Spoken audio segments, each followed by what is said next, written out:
بات کریں گے روشنیوں کے شہر کراچی کی، جو گزرے کئی برسوں سے مسائل کے اندھیروں میں ڈوبا ہوا ہے۔ کہیں کچرے کے ڈھیر لگے ہیں تو کہیں بجلی ہی غائب ہو جاتی ہے۔ بالکل ایسا ہی ہے، کہیں پر ٹوٹی پھوٹی سڑکیں ہیں، پانی بھی نایاب ہو جاتا ہے۔ ہر کوئی پریشان ہے کہ آخر اس شہر کا والی وارث ہے کون۔ کراچی کو انتظامی اور سیاسی دونوں طرح کے مسائل کا سامنا ہے۔ ہاں، اس سے کہیں زیادہ یہ کہ عروس البلاد مختلف مافیاز کے شکنجے میں رہا ہے۔ ان مافیاز کی وجہ سے ہی ابھی تک کراچی کا کوئی مسئلہ ہی حل نہیں ہو رہا ہے۔ بالکل ایسے یہ 40 سال پرانا ماس ٹرانزٹ کا مسئلہ ہو یا کیپ فور یا گرین لائن بس پروجیکٹ یا پھر سرکولر ریلوے کی بحالی کا کوئی کام ہو، کوئی بھی اپنے انجام کو پہنچتا ہوا ہمیں نظر نہیں آتا۔ کس کا ذکر کر لینا، ہر مسئلہ بارشیں ہوتی ہیں تو وہ عذاب بن جاتی ہیں، گھروں تک پانی آ جاتا ہے، وہ نہیں نکل پا رہا ہوتا۔ امن و امان کے علاوہ بجلی، پانی، گیس جیسی بنیادی سہولتوں کا فقدان ہے۔ تمام بڑے شہری ادارے اپنی غفلت اور نااہلی کے باعث مسائل کے حل میں ناکام رہے ہیں۔ کوئی ڈسٹریبیوشن کی بات کر دیتا ہے کہ ہم تو صرف ڈسٹریبیوشن کر سکتے ہیں، لیکن درست نہیں ہو رہا ہے۔ دوسرا یہ ہے کہ حکومت سے بات کی جائے تو وہ وفاق پر ڈال دیتے ہیں، عوام کو کوئی ریلیف نہیں مل رہا۔ بالکل ایسا ہی ہے۔ پیپلز پارٹی گزشتہ 12 برسوں سے سندھ پر حکمرانی تو کر رہی ہے، لیکن کارکردگی دیکھیں تو صفر ہے۔ پیپلز پارٹی وفاقی حکومت پر الزام لگاتی ہے کہ پی ٹی آئی حکومت نے کراچی کو نظر انداز کر دیا، مگر یہ بھی ایک تلخ حقیقت ہے کہ پیپلز پارٹی کی سندھ حکومت ہمیشہ کراچی کو نظر انداز کرتی آئی ہے، اور ملبہ ایک دوسرے پر ڈالنے کی جو یہ بلیم گیم ہے وہ تو جاری رہے گی، لیکن آخر شہر قائد کو فائدہ کب ہوگا، عوام کو فائدہ کب ہوگا؟ ہاں ایسے ہی ہے۔ اور پاکستان تحریک انصاف نے بھی بڑے پیکج کا اعلان کیا، لیکن وہ پیکج عوام تک پہنچا نہیں۔ حقیقی معنوں میں عوام یہ بھی سوال کرتے ہیں آخر مسائل ہیں کیا، ان کا حل کیا ہے، جماعت اسلامی کا اس میں کیا کردار ہے۔ بات کریں گے امیر جماعت کراچی حافظ نعیم الرحمان صاحب ہمارے ساتھ موجود ہیں۔ نعیم الرحمان صاحب السلام علیکم، گڈ مارننگ سر۔ آپ کی نظر میں اب ہم تحریک انصاف اور پیپلز پارٹی کی جو آپسی بحث ہے، وزیر اعظم آئے، ہم نے دیکھا انہوں نے سندھ کے لیے جو ہے 446 ارب کے پیکج کا اعلان کر دیا، لیکن سندھ نے 5 منٹ بعد ہی سندھ حکومت کے ترجمان سامنے آتے ہیں، انہوں نے کہا کہ جی کہ اس پیکج کی ضرورت نہیں ہے، آپ لوگ تو یہ تو ٹرانسلیٹ ہوتا ہوا نظر نہیں آتا۔ سر یہ مسائل ہیں، عوام کو کون دیکھے گا؟ بسم اللہ الرحمن الرحیم، بہت شکریہ۔ دیکھیں مسئلہ یہی ہے، ابھی سندھ کے پیکج میں بھی جس چیز کا بہت زور شور سے اعلان کیا گیا وہ سکھر حیدرآباد موٹر وے ہے۔ میں یہ پوچھنا چاہتا ہوں کہ پورے پاکستان کی موٹر ویز اپنے سٹینڈرڈ کے اوپر بنی ہوئی ہیں، یہ کراچی حیدرآباد کی سپر ہائی وے کو موٹر وے قرار دے کر یہ انہوں نے کراچی حیدرآباد کے اتنے بڑی تعداد میں جو لوگ ہیں اور جو پورے ملک میں یہاں سے ٹریول کرتے ہیں ان کے ساتھ کیا سلوک کیا ہے۔ اس لیے کہ یہ موٹر وے کے کسی پیمانے پہ پورا ہی نہیں اترتی، اس پہ تو موٹر سائیکلیں چلتی ہیں، اس پہ تو چنگچی رکشے چلتے ہیں، یہ کیسے موٹر وے ہو سکتی ہے؟ لیکن نواز شریف صاحب نے بھی یہ حرکت کی اور عمران خان صاحب بھی یہی کام کرتے ہیں، اور پیپلز پارٹی تو کرتی ہی یہ رہی ہے۔ لہٰذا پتہ چلتا ہے کہ کراچی کے ساتھ، حیدرآباد کے ساتھ، سندھ کے شہروں کے ساتھ ان سب لوگوں کا سلوک بالکل یکساں ہے۔ اب آ جائیے شہر کراچی کے اندرونی حالات کی طرف، جو آپ دیکھ رہے ہیں اس وقت ٹوٹ پھوٹ ہے، سڑکیں بالکل ٹوٹی ہوئی ہیں، سیوریج کا پانی جو ہے وہ موجود ہوتا ہے، اور لوگوں کو بنیادی سہولت نہیں ہے۔ دنیا کا کون سا شہر ایسا ہوگا یار کہ جہاں پر پبلک سیکٹر کے اندر ٹرانسپورٹ ہی نہ چلتی ہو، بلکہ جو چلتی تھی وہ بند ہو گئی ہو؟ دنیا میں تو لوگ آگے بڑھتے ہیں بھائی، دیکھیں لاہور میں میٹرو چلتی ہے، ہمارا دل خوش ہوتا ہے، لیکن کراچی میں اگر سرکولر ریلوے چلا کرتی تھی اور ان سب لوگوں نے اس کا بیڑا غرق کر دیا، اب جو سب کے سب حکومت میں شامل ہیں یہی ذمہ دار ہیں اس کے، چاہے وفاقی حکومت میں ایم کیو ایم شامل ہے اور جو پہلے ہمیشہ حکومتوں میں موجود رہی ہے اور پورے کراچی پہ رول کرتی رہی ہے، اور پیپلز پارٹی کا تو آپ نے تذکرہ کیا کہ 12 سال سے تو لگاتار ہی حکومت کر رہے ہیں، اور اب پی ٹی آئی سے اگر لوگوں کو یہ توقع تھی کہ اب حالات بدلیں گے تو 2.25 سال کا ان کا تجربہ تو اور زیادہ بدترین ثابت ہو رہا ہے کہ انہوں نے تو کوٹا سسٹم میں غیر معینہ مدت کے لیے اضافہ کر دیا اور جعلی مردم شماری کو اوکے کر دیا۔ اب آپ بتائیں کہ خوشیاں منا رہے ہیں کہ ہم نے جو ہے نا نئی مردم شماری کا اعلان کر دیا، پہلے یہ بتاؤ کہ جس میں ہمیں قانونی طور پر تم نے آدھا کر دیا اس کا حساب کون دے گا؟ کس قانون کے تحت آپ نے اس کی منظوری دی ہے؟ کہ کہتے ہو کہ غلط ہے پھر بھی منظوری دیں گے، تو یہ تو عجیب ہی شاہکار قسم کے لوگوں سے ہمارا واسطہ پڑا ہے۔ تو کہنے کا مقصد یہ ہے کہ اس ساری صورتحال میں ان پارٹیوں سے تو اب کوئی توقع کسی کو ہے نہیں، اب تو ایک ہی مطالبہ ہونا چاہیے اور وہ یہ ہے کہ ہمیں ہمارا حق دیا جائے اور ہماری مردم شماری ٹھیک کی جائے، بااختیار شہری حکومت اور فوری بلدیاتی انتخاب۔ حافظ نعیم صاحب، یہ اگر بات کر لیں مردم شماری کی تو نئی مردم شماری سے پہلے کراچی میں بلدیاتی انتخابات ممکن نہیں ہے، کیا پھر سمجھتے ہیں کہ پہلے مردم شماری ہونی ضروری ہے اس کے بعد ہی انتخابات ہو سکیں گے؟ نہیں، اب تو انہوں نے اس کو نوٹیفائی کر دیا نا قانونی طور پر، تو ویسے بھی پہلے بھی اتنا مسئلہ اس لیے نہیں تھا کہ جو قومی اسمبلی کے انتخابات ہوئے تھے وہ بھی ایک اجازت لے کر اور آئین میں ایک چھوٹی سی ترمیم کر کے ہوئے تھے پچھلی مردم شماری کے اوپر ہی، یعنی موجودہ مردم شماری جو انہوں نے منظور کی ہے نوٹیفائی ہوئے بغیر ہی اس پہ انتخاب ہو گئے تھے، تو بلدیاتی انتخاب کا اس سے کوئی اتنا تعلق نہیں تھا۔ لیکن اس نوٹیفیکیشن کا مسئلہ یہ ہے کہ اس سے سندھ کے وسائل تو اپنی جگہ، سندھ میں کراچی کے وسائل پوری طرح کمپرومائز ہوں گے. جب ہماری نمائندگی آدھی تو ہمارا جو ہے وہ جو صوبائی اسمبلی اور قومی اسمبلی میں اس میں بھی نمائندگی آدھی. اس کا مطلب ہے کہ پھر وڈیرہ شاہی ہوگی، پھر جاگیرداری ہوگی، پھر وہ ہماری قسمت کے فیصلے کریں گے. اس لیے ہم یہ سمجھتے ہیں کہ یہ تو بہت بڑا جرم ہے کراچی کے لوگوں کے ساتھ جو کیا گیا، اور خوشیاں بھی منا رہے ہیں کہ ہم نے منظوری دے دی اور اگلی بھائی میں پوچھنا چاہتا ہوں کہ کیسے ممکن ہے کہ 2023 مارچ تک آپ جو ہے نئی مردم شماری مکمل کریں گے؟ ابھی تو آپ نے کوئی روڈ میپ ہی نہیں دیا، کوئی شیڈول ہی نہیں دیا. بالکل ٹھیک ہے. اس لیے میں سمجھتا ہوں کہ یہ سب دھوکہ دینے والی بات ہے. جس طرح 1100 ارب روپے کا ہمیں ایک پیکیج دیا گیا تھا لالی پاپ، اسی طرح ایک نیا لالی پاپ ہمیں جو ہے وہ کراچی کے 3 کروڑ سے زائد لوگوں کو یہ پکڑا رہے ہیں. اس لیے ان سب کو ایکسپوز کرنا ہوگا کہ جو کراچی کو نظر انداز کر رہا ہے، اور کراچی کے لوگوں کو اپنے حق کے لیے اٹھنا ہوگا. الحمدللہ جماعت اسلامی اس کے لیے بھرپور اسٹرگل کر رہی ہے، آگے بڑھ رہی ہے، اور فوری بلدیاتی انتخاب ہونا چاہیے اور ڈائریکٹ میئر کا انتخاب ہونا چاہیے تاکہ عوام براہ راست اپنے میئر کو. حافظ نعیم الرحمان صاحب ہمیں یہ بتائیں کہ جماعت اسلامی کا جو پاکستان کی سیاست میں اگر دیکھیں تو جماعت اسلامی سندھ میں کسی اور طرح سے ہمیں سیاست کرتی نظر آتی ہے، دیگر صوبوں میں دیکھیں تو ہر صوبے میں ہی مختلف انداز نظر آتا ہے. ہم نے دیکھا کہ سینٹ الیکشن کے لیے 2 دفعہ ووٹ نہیں دیا، پھر اسی پیپلز پارٹی کو جس کو ہم کراچی کے مسائل کا ذمہ دار ٹھہراتے ہیں اس کو اپوزیشن لیڈر کے لیے اسی کینڈیڈیٹ کو آپ ووٹ کر دیتے ہیں. سر ایک تو یہ کہ دیکھیں اپوزیشن لیڈر کا ووٹ نہیں ہوتا. سر آپ نے اپوزیشن لیڈر سائن کر دیا نا ایک ہی مین الیکشن. سنیں میری بات سنیں سر، سن لیجئے نا. ہوتا یہ ہے کہ یہ ایک نارم ہوتی ہے، ہمیشہ سے اس طرح ہوتا ہے. اور ہوتا یہ ہے کہ پہلے تو الیکشن ہوتا ہے چیئرمین وائس چیئرمین کا، اس میں ہم نے ووٹ نہیں دیا اور اس میں ہماری پوزیشن بالکل واضح ہے. اور جو اپوزیشن ہوتی ہے، جو ریمیننگ پارٹیاں ہوتی ہیں، ان میں سے جو میجورٹی پارٹی ہوتی ہے اس کا پوزیشن لیڈر ہوتا ہے. تو یہ اس کو پورٹرے غلط طریقے سے کیا گیا ہے. یہ نارمل پریکٹس ہوتی ہے، چاہے آپ کا مخالف ترین فردی کیوں نہ ہو جس سے آپ کے شدید اختلاف ہوں. ہمیشہ سے ایسا ہوتا ہے، سب کرتے ہیں. اس دفعہ تو چونکہ ان کا انٹرنل نون لیگ اور پیپلز پارٹی کا پھڈا بن گیا تھا، اس لیے نون لیگ نے پی ٹی آئی والی زبان بولنا شروع کر دی اور انہیں صرف ایک جو ہے وہ تجویز نظر آنا شروع ہو گئی جو تحریری طور پر. اس لیے کہ وہ نارمل پریکٹس ہے، ہمیشہ سے اس طرح ہوتا ہے کہ میجورٹی پارٹی جو رہ جاتی ہے، چاہے آپ کا اس سے اختلاف ہو یا اتفاق، اس کو ہی لوگ اپوزیشن کا لیڈر جو ہے انڈیپینڈنٹ اپوزیشن نہیں ہوتی. اس کا تعلق ہے کہ بھئی ملنا جی انڈیپینڈنٹ اپوزیشن نہیں ہوتی. نہیں آپ دیکھیں سینٹ میں تو ایک ہسٹری ہے نا، 100 افراد کا جو ہے وہ ایک ہوتا ہے. دیکھیں ایک زمانے میں MMA تھی، ٹھیک ہے نا، لیکن MMA کے دوسری پارٹیوں سے بہت اختلافات تھے. لیکن اپوزیشن کا معاملہ جب آتا تھا تو ظاہر اپوزیشن مل کر کرتے تھے. ہم انڈیپینڈنٹ اپوزیشن بھی کر رہے ہیں. آپ یہ دیکھیں ہم قومی اسمبلی میں اس وقت پریکٹیکلی انڈیپینڈنٹ اپوزیشن کر رہے ہیں، ہم سندھ اسمبلی میں انڈیپینڈنٹ اپوزیشن کر رہے ہیں. اس لیے اس کو اتنا بڑا ایشو مسئلہ نہیں. مسئلہ یہ ہے کہ یا تو ہم اپنے کمپرومائز کرتے ہیں نا، یا تو ہم سندھ حکومت کو کچھ کہنا چھوڑ دیتے. ہم تو پوری بات کر رہے ہیں، ہم تو دھرنے دے رہے ہیں. ہمارا تو اگلا ہدف CM ہاؤس ہے اور ہم چاہتے ہیں کہ یہ بلدیاتی ایکٹ پاس ہو کہ جس کے نتیجے میں ہمارا حق ملے. اور اب دیکھیں نا KMDC، عباسی شہید اسپتال اور ان سب پہ بھی قبضہ کرنا چاہ رہی ہے پیپلز پارٹی. تو ہم تو نہیں اس کو اسپیئر کریں گے، ہم تو جو ہے اپنی بھرپور تحریک چلائیں گے جو ہماری حفظ و کراچی تحریک چل رہی ہے. جی حافظ نعیم صاحب، اگر ہم شہر قائد کی جو زبو حالی ہے اس کی بات کر لیں تو ہم اگر دیکھتے ہیں تو ترقی میں اگر کوئی مثال دی جاتی ہے تو نعمت اللہ خان صاحب کہہ لیں، مصطفیٰ کمال کہہ لیں، ان کی مثال دی جاتی ہے. آخر کب آپ سمجھ رہے ہیں کہ مسائل کا جو یہ گڑھ بن گیا ہے شہر، اس کو اس سے نکالا جا سکتا ہے؟ ہم دیکھیں تو کوڑے کرکٹ کے ڈھیر ہیں، نکاسی آپ کا کوئی سسٹم نہیں ہے. آخر اب کون آگے آئے گا، کون ان مسائل کو حل کرے گا؟ دیکھیں یہ تو ہسٹری ہے کہ جماعت اسلامی ہی نے کراچی کی ڈیولپمنٹ میں ہمیشہ کردار ادا کیا ہے. اور اس وقت جتنی پوزیشن ہے، آپ ساری پارٹیوں میں سے ایک ایک فرد کو، لیڈر کو اور پارٹیوں کی سچویشن کو دیکھ لیں، آپ کو پتہ چل جائے گا کہ کراچی کا مسئلے کا حل جماعت اسلامی کے علاوہ کسی کے پاس ہے نہیں. اور جماعت اسلامی انشاءاللہ یہ صلاحیت رکھتی ہے کہ نہ صرف کامیاب ہونے کے بعد کام کرے گی بلکہ وہ تمام علاقوں میں کام کرنے کی صلاحیت رکھتی ہے. نعمت اللہ خان صاحب اکثریت میں نہیں تھے، لیکن انہوں نے یہ نہیں دیکھا جیتنے کے بعد کہ اس علاقے میں کام کرنا ہے اور اس میں نہیں کرنا. پورے شہر کو آن کیا. تو ہم بھی پورے شہر کو آن کرتے ہیں. پارٹیوں سے اختلاف بھی ہیں اور اپنے نشان پر الیکشن بھی لڑیں گے، لیکن بعد میں انشاءاللہ اللہ نے موقع دیا تو جماعت اسلامی پھر یہ نہیں دیکھے گی یہ MQM کا علاقہ، یہ پیپلز پارٹی کا علاقہ.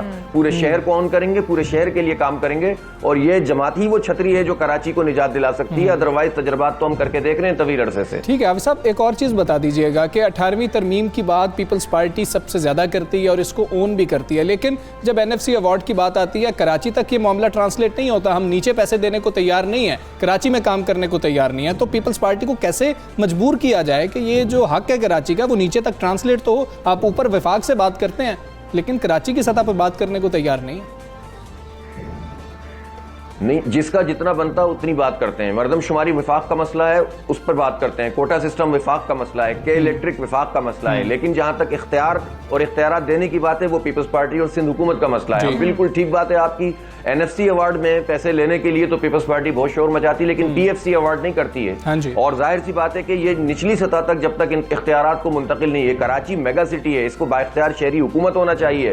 انفارچونیٹلی ماضی میں لوگوں نے اس کا خیال نہیں رکھا کہ وہ جو آئینی کور باقاعدہ ہونا چاہیے, وہ آئینی کور اس وقت جو ہے وہ اس طرح سے شہری حکومت کو حاصل نہیں ہے. صرف اتنی بات کی گئی ہے کہ ایڈمنسٹریٹو اور جو ہے وہ فائنینشیل جو ہے چیزیں منتقل کی جائیں گی. میں سمجھتا ہوں کہ شہری حکومتوں کے حوالے سے قانون سازی بھی بنتی ہے, جو ان ساری پارٹیوں کا کام ہے کہ جو بڑی بڑی باتیں کرتے ہیں کہ ہم آپ بات دیکھیں نا, یہ بلدیاتی انتخاب نہ کرانے پہ تو پیپلز پارٹی اور پی ٹی آئی کا اتحاد ہے, اور اس لیے اتحاد ہے کہ وہ پنجاب میں اور کے پی میں نہیں کرا رہے, یہ سندھ میں نہیں کرا رہے.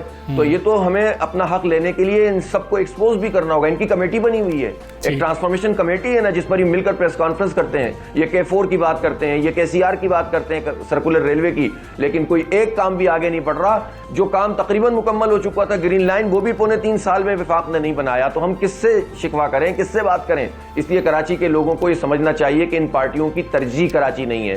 یہ محسوس ہی نہیں کرتے کہ کراچی کو بھی کوئی توجہ دی جائے. یہ کراچی کو ایک جزیرہ ہی سمجھتے ہیں, یہ کراچی کو ایک آئسولیٹڈ کنٹری شہر سمجھتے ہیں کہ بھائی ہمیں تو, حالانکہ ٹیکس کراچی دیتا ہے, پالتا پورے ملک کے لوگوں کو کراچی ہے. 41% تو صرف انکم ٹیکس دیتا ہے, 67% ریونیو دیتا ہے, لیکن کراچی کو کچھ دینے کے لیے تیار نہیں ہے. یہ حق تو ہمیں لینا پڑے گا اور اسی کی ہم تحریک چلا رہے ہیں. بالکل ٹھیک ہے. حافظ نعیم الرحمان صاحب, بہت شکریہ آپ کا. سب سویرے پاکستان کا بنے, امید کرتے ہیں جو کراچی شہر کے مسائل ہیں خصوصی طور پر وہ حل ہو سکیں گے, اور جو بھی اعلانات ہو رہے ہیں وہ عوام کو اس کا کوئی فائدہ بھی ہوگا, استفادہ کر سکیں گے, جو ہیں وہ بھی عوام تک پہنچیں. ٹھیک ہے, آگے بڑھیں. ٹیکنالوجی کی بات کرتے ہیں. ٹیکنالوجی کی میں تو کہتا ہوں مومپرینورشپ کی بات کرتے ہیں, ہم انٹرپرینورشپ کی تو بہت بات کرتے ہیں, لیکن یہ ایک الگ سا آئیڈیا نہیں. بالکل الگ سا آئیڈیا ہے, بالکل ہے. اور اس وقت میرے خیال میں ماؤں کو ہمیں اس قابل بنانے کی ضرورت ہے بھی, اور بن بھی رہی ہیں مائیں, بہت سارا کام بھی کر رہی ہیں اس کے اوپر, اور ٹیکنالوجی کی مدد سے ہی ہو رہی ہیں. ہم دیکھیں اگر تو مرکزی ادارے سے دور افراد کو ایک پلیٹ فارم مہیا کرنے کے لیے یہ بڑا ہی اچھا جو ٹیکنالوجی بڑے اچھے طریقے سے کام کر رہی ہے. مثال کے طور پر پاکستانی جو خواتین, جس طرح سے حمزہ نے کہا, تو عمومی طور پر اپنا ذاتی بزنس شروع کرنے میں مشکلات کا شکار رہتی ہیں, خاص طور پہ مائیں جو شادی شدہ خواتین ہیں یا مائیں, وہ اس میں بچوں کو سنبھالنے کے ساتھ ساتھ گھر کی ذمہ داری کو نبھاتے ہوئے بہت ہی مشکل ہو جاتا ہے ان کے لیے, اور ان کی راہ میں بہت ساری رکاوٹیں حائل ہو جاتی ہیں. ہاں جی, اگر ہم جدید ٹیکنالوجی کی بات کریں تو اس تناظر میں ان کی مشکلات کو آسان بنا دیا گیا ہے, اور ہم مزید آسان بھی بنا سکتے ہیں. پاکستان میں آن لائن کاروبار میں خواتین بھی قدم رکھ چکی ہیں, ہم دیکھ رہے ہیں, کیونکہ اس میں دکان کرائے پر لینے نہیں پڑتی, وہ پریشانی کوئی نہیں ہے, گھر سے باہر نہیں جانا پڑتا, جھنجھٹ ہی نہیں ہے, یہ بس گھر بیٹھے اپنا آن لائن سٹور بنائیں اور بس آپ ایک کاروباری شخصیت بن گئے. بالکل, اور ایک آپ اچھا کاروبار کر سکتے ہیں گھر میں بیٹھے. مختلف مصنوعات ہیں, ان سے بھر لیجیے آپ اپنے گھر میں بیٹھے اپنے سٹور کو. دنیا جہاں سے آپ ڈیلیوری کے لیے آپ گاہکوں کو اپنی طرف متوجہ کر سکتے ہیں, اپنی اشیاء کی طرف, اور پھر آپ فروخت کر سکتے ہیں. یہ ایک اچھا آئیڈیا ہے. گھر پہ بیٹھے ہوئے خواتین پیسے بھی کما سکتی ہیں, اور پھر آپ کو مردوں کے شانہ بشانہ جس کو کہتے ہیں نا, آپ گھر پہ رہتے ہوئے بھی مردوں کے شانہ بشانہ کام کر سکتی ہیں, پیسہ کما سکتی ہیں. آپ کو مردوں کا محتاج نہیں ہونا پڑتا. اچھا, میں اتنا اشارہ نہ کریں, بالکل محتاج نہیں ہونا پڑتا ہے. یہ کیا ہے, کس طریقے سے خواتین جو ہیں پیسے کما سکتی ہیں گھر بیٹھے ہوئے, ایک مکمل جو ہے بزنس اپنا ڈیولپ کر سکتی ہیں. ای کامرس ایکسپرٹ ہمارے ساتھ موجود ہے کامران رشید صاحب, کریں گے. کامران صاحب السلام علیکم جی, good morning, thank you for coming. یہ کس طریقے سے, یہ کیا آئیڈیا ہے آپ کے پاس, کس طریقے سے جو مائیں ہیں بچوں کے ساتھ ہی گھر میں بیٹھے ہوئے کمائی کر سکتی ہیں, اپنا بزنس ڈیولپ کر سکتی ہیں؟ جی, وہ بیسیکلی اس میں بڑی وہ فیمس کوٹ ہے کہ moms are the mothers of all heroes.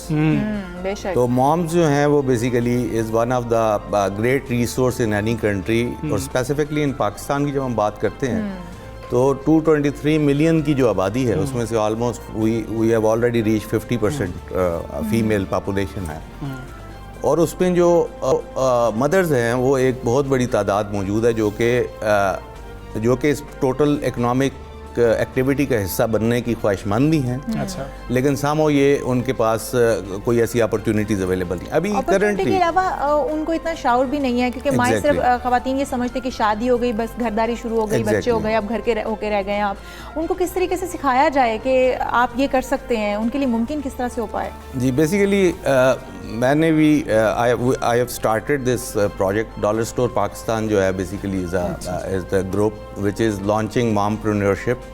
It would be the Pakistan largest e-commerce solution for the mothers and all the people who are sitting at home and they want to earn. تو ہم لوگ جو ہے وہ اس کے لیے ایک proper ایک پورا پروجیکٹ سٹارٹ کرنے جا رہے ہیں جس میں مدرس کو ٹرین کیا جائے گا. جیسے آپ نے کہا کہ ان کو اویئرنیس نہیں ہے, ان کو نالج نہیں ہے how to do this business. تو اب لوگوں کو امیزون کے لیے وہ جو اکاؤنٹس انٹرنیشنل اکاؤنٹس کھولنے پڑتے ہیں اور اوپن کرنے پڑتے ہیں اس کی ضرورت نہیں ہوگی. وہ پاکستان کے اندر ہی اپنا اکاؤنٹ اوپن کریں گے and they would be doing online franchising in Pakistan. اور they would be earning around 50 to 50,000 5,000 to 50,000 rupee in Pakistan. کتنا کام کرنا پڑے گا دن میں, ان کو سکھائیں گے کیسے, گھر بیٹھے ہی سیکھ لیں گے وہ؟ ایگزیکٹلی. دیکھیں اب ایک تو یہ ہوگا کہ گھر بیٹھے بھی ہم لوگ آبویسلی ول ٹرائی زوم کے تھرو یا دوسری جو بھی اویلیبل ہیں ریسورسز. اس کے علاوہ ہم سٹی ٹو سٹی جا کر ورکشاپس کریں گے اور اس کو پینیٹریٹ کریں گے کہ جو یہ مین دھارے کا اکنامک سسٹم کا حصہ بنے. اور دیکھیں جو یہ صرف جو انٹرپرینورشپ ہے اور یہ صرف اور صرف پیسہ کمانے کا ذریعہ نہیں ہے. اچھا, it is basically you are adding employment in the system. آپ لوگوں کے لیے ویلیو ایڈ کر رہے ہیں, انوویشن کر رہے ہیں, کوالٹی آف لائف بہتر کر رہے ہیں لوگوں کی. تو اگر آپ اس کو منافع سے ہٹ کے انٹرپرینورشپ کو دیکھیں تو میرا خیال میں اصل انٹرپرینورشپ وہاں ہی اسٹینڈ کرتی ہے. And that is basically the core where you can pay back to community as well through this and you can become a part of the productive part of the economy. تو I guess کہ moms اور one of the best you know they are the leaders. ٹھیک ہے, اب آپ نے ہمیں خواب دکھا دیے ہیں. کب تک یہ آپ جو ہے اپنا انیشیٹو جو ہے اس کا باقاعدہ طور پر آغاز کر رہے ہیں, اور اس کے لیے جو خواتین گھر بیٹھی ہیں ان کو کتنا سرمایہ چاہیے ہوگا؟ کچھ تو سرمایہ کاری کرنی ہوگی نا, وہ بھی بتا دیں کم از کم کتنی. اس کے لیے یہ ہے کہ جو اسپیسیفکلی بیکاز اس پروگرام کا جو مقصد ہے, میں نے کہا کہ پیسہ کمانا نہیں ہے, اٹس بیسیکلی لوگوں کو پیسہ کمانے کا طریقہ سکھانا. اچھا, تو یہ اس کے لیے ہم فری بالکل یہ آفر ہوگی. تمام ہمارے جتنے بھی ٹریننگ فری ہوگی, آپ کی ٹریننگ بھی فری ہوگی, اور جو آن لائن فرینچائزنگ ہے جس میں پک پیک شپ ہم لوگ کریں گے. اچھا, اور جو بھی مامز ہیں یا جو بھی whosoever ever want to start this franchising entrepreneurship, they want to launch their own website, will launch their website. اچھا, they only have to آپ ڈومین لے کے دیں گے, سب کچھ آپ کریں گے, اور یہ فری آف کاسٹ ہوگا. Exactly, this would be free of cost and we will be trying. اور پھر ہمارے انٹرسٹنگ چیز یہ ہے کہ we are selling everything for $1 which is 160 rupee, and which means کہ آپ یہ یعنی کہ three side win ہے kind of. تو اس میں اس کے اندر جو کنزیومر ہے, کسٹمر ہے, وہ also will be smiling at the end of the day. So it's beneficial for everyone who is earning, who is promoting, and purchasing power بھی زیادہ ہے نا, 160 روپے میں بندہ لے لیتا ہے آرام سے. Exactly, and this with the money back guarantee so that quality. اچھا, یہ بات کہ گھر پہ بیٹھے ہوئے جو اس وقت لوگ ہیں وہ یہ دیکھ رہے ہوتے ہیں کہ اگر یہ چیز فری میں ہو رہی ہے نا, یہ کام فری میں ہو رہا ہے, یہ فری آف کاسٹ ہو رہا ہے, تو اس کا مطلب ہے کہ اس میں کچھ نہ کچھ پائیدار نہیں ہو سکتا, یا پھر لانگ ٹرم اس سے ہمیں بینیفٹ نہیں ہو سکتے. تو اس حوالے سے بھی تھوڑا گائیڈ کر دیجیے گا. ہاں بالکل, یہ بہت اچھا کوشچن کیا. یہ کافی لوگوں نے جب ہم یہ اس کا ماڈل ڈیزائن کر رہے تھے تو یہ کہا بھی کہ فری چیز کو تو کوئی وہ اہمیت نہیں ہوتی. میرا یہ خیال ہے کہ اس میں آپٹ ان ریشو زیادہ ہوگی, جو کہ انیشیلی یعنی کہ لوگ آپٹ کریں, they should become part of that. اور اس کے بعد ہم اس کے کچھ سرٹن ٹارگیٹس ہوں گے جو بینچ مارکس ہوں گے, اچیومنٹ بینچ مارکس. اگر آپ وہ بینچ مارکس نہیں اچیو کر رہے apart from our training and follow ups, تو پھر ڈیفینیٹلی آپ آپٹ آؤٹ ہو جائیں گے فرام دا سسٹم. تو there would be check and balance. It would be not like this کہ you get registered and you just doing nothing. تو ہم will try انشاءاللہ کہ ہم ریئل طور پہ لوگوں کو ٹرین کریں, مامس کو. اور other than that in employment is the main. Imran Khan اور اس وقت گورنمنٹ کا بھی جو مین ایشو ہے, آپ ایک ایکو سسٹم ہے وہ ڈیولپ کرنا چاہ رہے ہیں جس میں سب لوگ آ جائیں, اس کام کو سیکھ لیں, اور خصوصی طور پر جو مائیں گھر پہ بیٹھی ہیں ان کے پاس ٹائم ہوتا ہے لیکن کچھ کرنے کو نہیں ہوتا, ان کو پتہ نہیں لگتا ہے. اب یہ جو آن لائن ہوگا, یہ آپ کی کوئی اپنی ویب سائٹ ہوگی جس کے اوپر یہ ساری سیلنگ اور پرچیزنگ ہو رہی ہوگی, یا پھر اسٹور جو ہے ڈائریکٹلی ان لوگوں سے خرید رہا ہوگا, یہ کیا طریقہ کار ہوگا؟ اس میں اس طرح ہے کہ بیسیکلی آپ جیسے اگر اپنے نام پہ ویب سائٹ بنانا چاہتے ہیں تو دو آپشنز ہوں گی. آپ ہماری ویب سائٹ کو بھی پروموٹ کر سکتے ہیں, اچھا, and become an online franchisee.